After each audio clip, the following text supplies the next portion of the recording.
Hello everybody, this is a response video to Gareth at Bergson's Know the Magic about 10 Desert Island films, so I'll just crack on. Yeah, so the first one would be Hammer's Dracula. I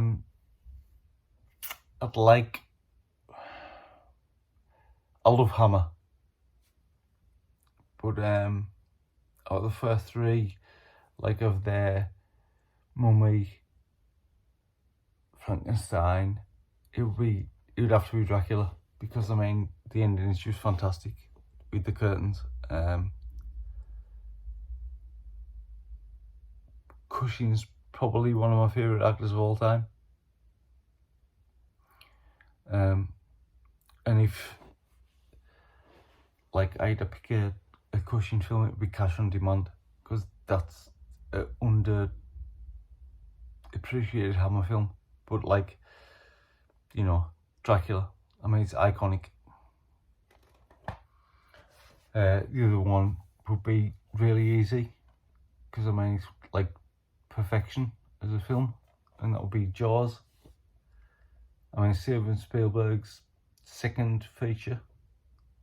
He'd done Sugarland Express before this, but this is just out of disaster appears triumph, because this was a disaster making it.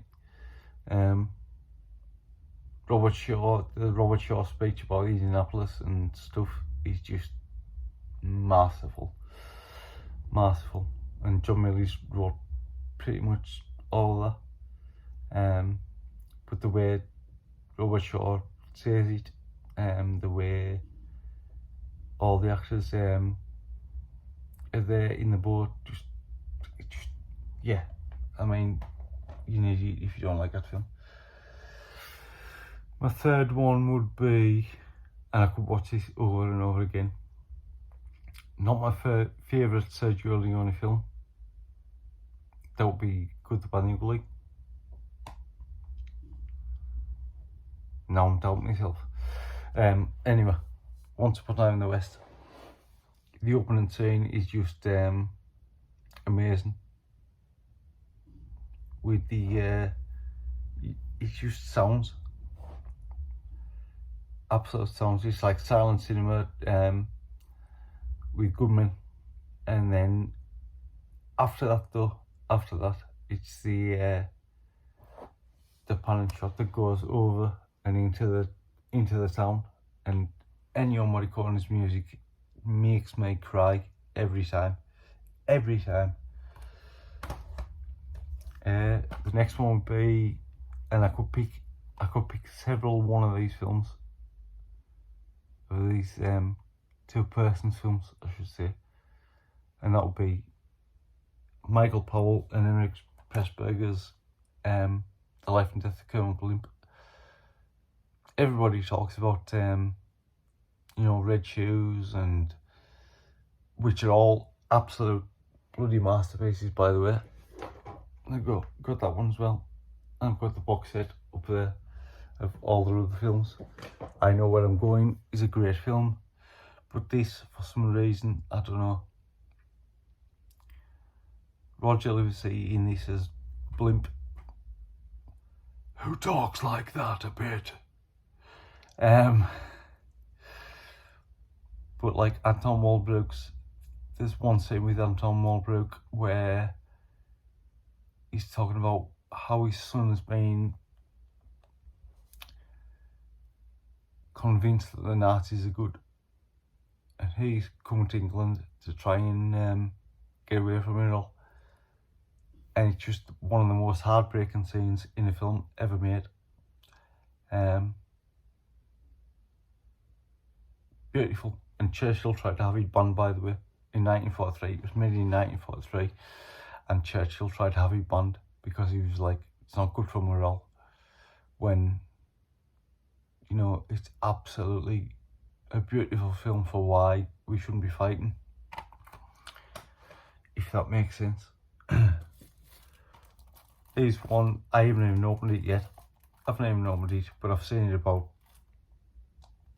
50, 60 times. and it's Martin Scorsese's Goodfellas. When this came out in 1990, I want to say, I used to walk up to my garage in the village I lived in. There's a garage at the top of the village, and you know, it sold petrol and stuff and blah blah blah, but they also had a video section.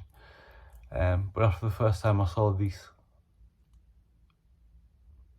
and it wasn't just this wasn't the first Scorsese film I ever saw. I've said in a couple of videos that when my careers officer said to me, what do you want to do? Can you remember careers officers in British schools? What do you want to do when you leave school? I just went on with Martin Scorsese. Sadly, that never happened.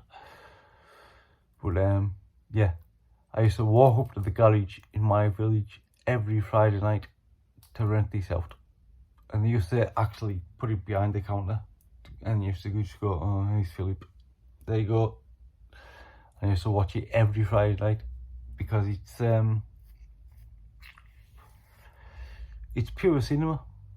It's pure adrenaline. It's pure cinema. I mean, as a kid, I used to watch which I've put in here, which I could have put in here if I had it, and I don't. I could have put the Godfather saga, which was like the edited together Godfather films, like the first two anyway, chronologically. And I had that on videotape, and I had it on, yeah, I think it's only on videotape actually. But yeah, I could have put that as my best gangster film, but it is a perfect film. The Godfather is a perfect film, but this is pure adrenaline, and the music choices are just fantastic. Amazing music choices in this film. But yeah, I used to walk up at what was it, 1991, 14-year-old, and rent this out every Friday, and they used to like keep it on the counter and give us it. But anyway, yeah, it was it.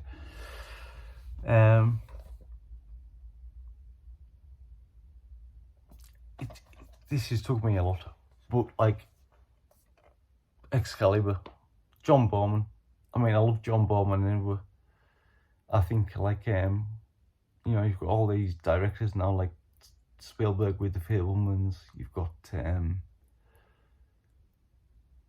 Mendes with his new one. You've got a load of directors like trying to like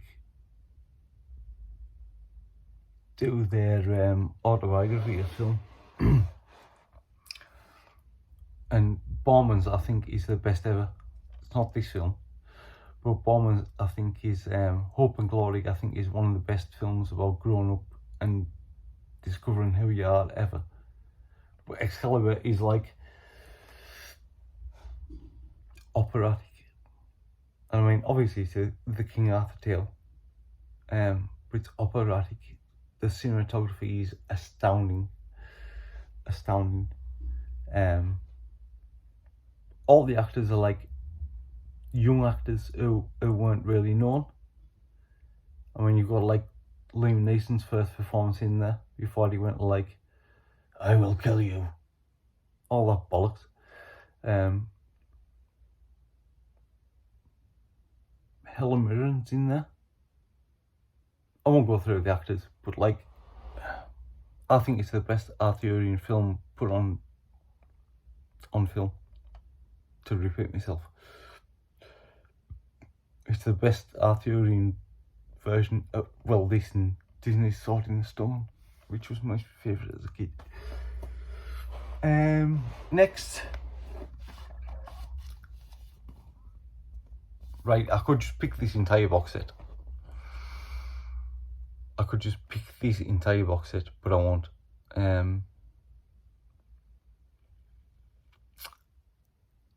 I will pick A Clockwork Orange. It is the film I've seen more than any other film, because I could go into a long tale, because when I was a kid, when I started secondary school at 11 years old, I can remember looking through books of films and seeing Malcolm McDowell. That's signed, by the way. As Alex, and I knew it was banned, and some of the images of A Clockwork Orange terrified us. And then at age 13, I read the novel, and was trying to get all my mates into it. And then at age 15-ish, I want to say,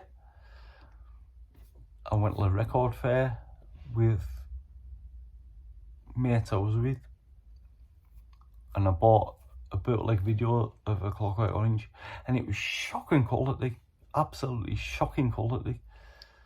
But Kubrick basically withdrew it from publication in the UK because he got death threats, and apparently there was, like people doing copycat stuff. But when you think about it, I mean, that's the whole point that Burgess wrote the novel for.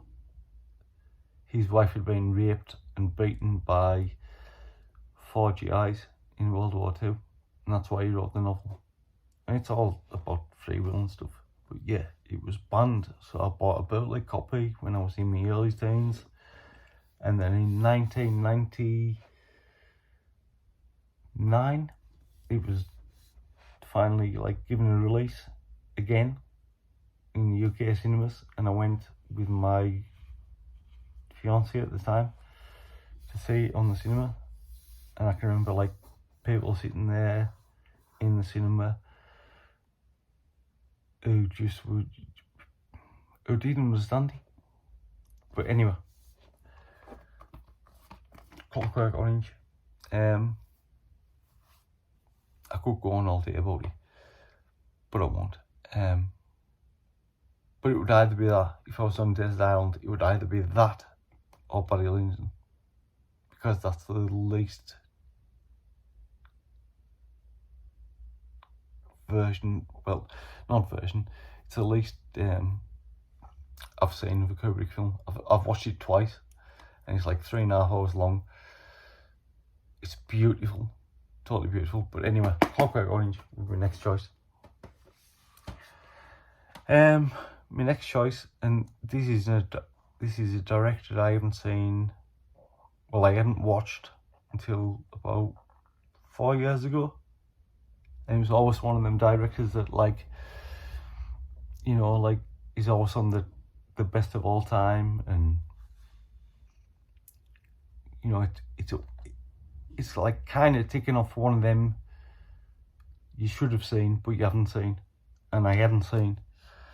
But then I watched 8.5 by Federico Fellini, and it blew my mind. This is about a guy I'm trying to say what it's about. It's pure cinema. It's pure cinema. It's a man with a fucking writing block. He's blocked. He can't write. But it's about so much more. And it's just pure cinema. From the opening shot of this film, where you just see a man, you just see him go up in a balloon, and that's the opening shot. And it's amazing. I can't explain it. I don't know. But it's one of the films that you just consumes you. And right, my final film of the 10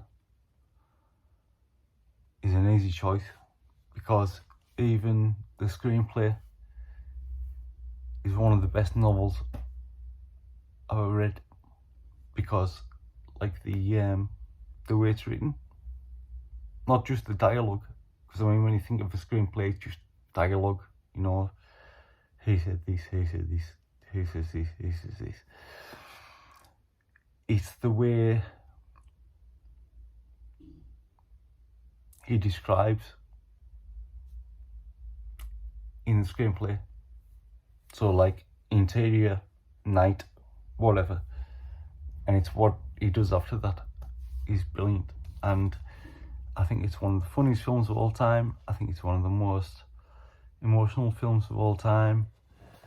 I just think it's a great film, and that's With Nil and I. And this is my limited edition. And it says there, this edition belongs to Philip Nicholson. Is it?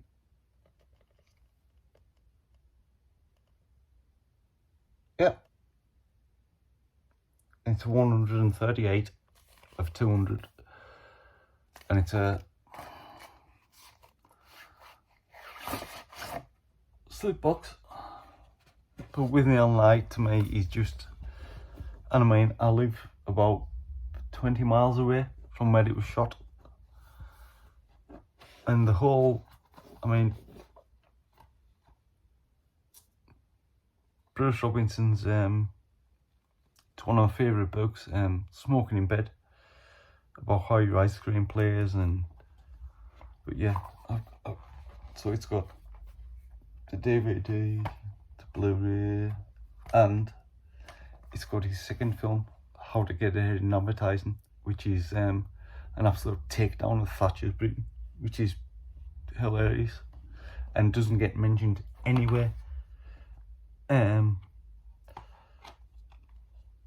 But yeah, I absolutely adore With Nil and I adore it. And I won't try to put that back in now. But yeah, so I think they're my 10 films, or they are for now. Oscars next week, and they'll probably be different. I realised I've got Scorsese, I've got Fellini, I've got Kubrick, I've got Spielberg, I've got Borman. But yeah, I'm just realising now how many other directors I'm missing. Carpenter. Right. So thank you, Gareth. Good tag. Or good video anyway. So yeah, I know I've talked a lot of bollocks, but thank you anyway. Thanks.